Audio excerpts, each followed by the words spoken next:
बोली श्री हनुमान जी महाराज की जय। श्री बालाजी महाराज की जय।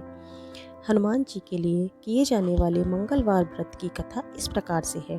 प्राचीन समय की बात है कि किसी नगर में एक ब्राह्मण दंपति रहते थे। उनके कोई संतान न होने के कारण वह बेहद दुखी थे। हर मंगलवार ब्राह्मण वन में जाकर हनुमान जी की पूजा करने जाता था। वह पूजा करके बजरंग बली से एक पुत्र की कामना करता था। उसकी पत्नी भी पुत्र की प्राप्ति के लिए मंगलवार का व्रत करती थी।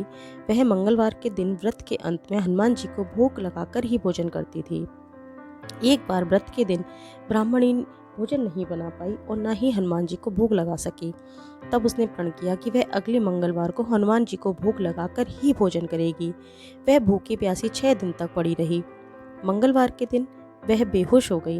हनुमान जी उसकी श्रद्धा और भक्ति देखकर प्रसन्न हुए और उन्होंने आशीर्वाद स्वरूप ब्राह्मणी को एक पुत्र दिया और कहा कि यह तुम्हारी बहुत सेवा करेगा।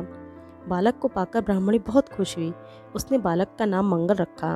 कुछ समय उपरांत जब ब्राह्मण घर आए तो उन्होंने बालक को देखकर पूछा कि यह किसका बालक है। तब पत्नी ने कहा, मंगलवार के व्रत से प्रसन्न होकर हनुमान जी ने ही उसे यह बालक दिया है। यह सुनकर ब्राह्मणों को अपनी पत्नी की बात पर विश्वास नहीं हुआ। एक दिन मौका पाकर ब्राह्मण ने बालक को कुएं में गिरा दिया।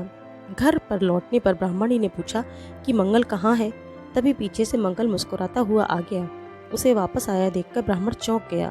उसी रात को बजरंग बली ने ब्राह्मण को स्वप्न में दर्शन देकर कहा कि यह पुत्र उन्होंने ही उसे दिया है। सच जानकर ब्राह्मण बहुत खुश हुआ और उसके बाद से ब्राह्मण दंपति नियमित रूप से मंगलवार का व्रत रखने लगे। मंगलवार का व्रत करने वाले मनुष्य पर हनुमान जी की अपार कृपा होती है। बोले श्री हनुमान जी महाराज की जय। हमारे चैनल को ऐसी ही धार्मिक कहानियों के लिए लाइक करें, शेयर करें और सब्सक्राइब करें। धन्यवाद।